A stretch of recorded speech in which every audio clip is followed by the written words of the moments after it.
A certain mass of hydrogen is changed to helium by process of fusion. हे आपल्याला syllabus मध्ये fusion fission. The mass defect in fusion reaction is. हा plus per you हा word मध्ये तुम्ही चुकला असणार बघा. पर न्यूक्लियन यूज करा, तिथं चेंज करा. पर न्यूक्लियन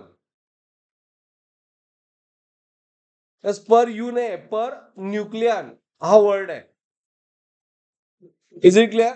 मग त्यामुळे प्रॉब्लेम सॉल्व्ह झाला नसेल एखाद्या वेळेस. Yes, binding energy liberated. Binding एनर्जीवर आहे का नाही? हा. So binding energy per nuclear आपल्याला फाइंड करायचं आहे. काय फॉर्म्युला येतो binding energy per nucleon? Divide by काय असतं? Binding energy per nuclear divide by A nucleon space.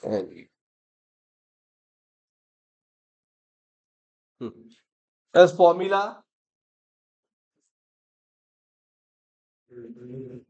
Delta M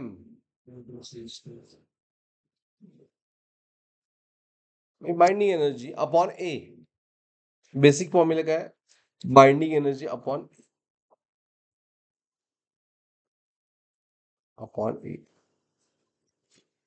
is it right?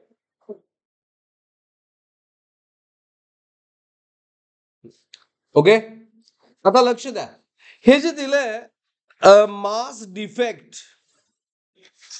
This much 0.02 u आणि 1 यू ची value दिली बघा.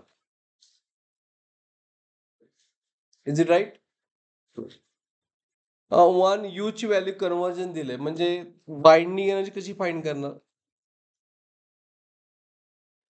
बाइंडिंग एनर्जी कशी फाइंड करणार? काय करणार ह्या प्रॉब्लेम साठी? मी फॉर्म्युला डेव्हलप केला होता. ओके, मासला ओके मासला ईव्ही मध्ये 931.5 न मल्टिप्लाय केलं तर काय होतं? बाइंडिंग एनर्जी मिळते डायरेक्टली ईव्ही मध्ये. म्हणजे हे मास डिपेंड घ्यायचं नाही, डायरेक्टली बाइंडिंग एनर्जी किती येणार? 0.02866 इंटू वॉट 931 न मल्टिप्लाय केलं की तुम्हाला बाइंडिंग एनर्जी मिळते. Okay, is it right? And विचारलं काय? Change to helium. हेलियम म्हणजे ए किती घ्यायला पाहिजे? हेलियम म्हणजे ए किती घ्यायला पाहिजे? ए 4 असतो. ओके, जेड 2 असतो. करा कॅल्क्युलेशन, किती येते बघा.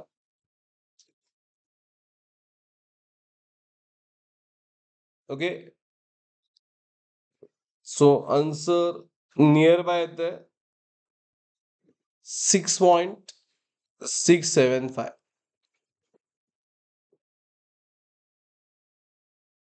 चेक करा. आता ते JEE ला कॅल्क्युलेटर वापरायचं नाही असं सांगितलं, मग अगोदर कुठं होता? हे काय गव्हर्नमेंट काय शान नाही की काय? अगोदर तरी 4 गेले होते. 4 वेळा परीक्षेची काय त्याला अर्थ आहे काय?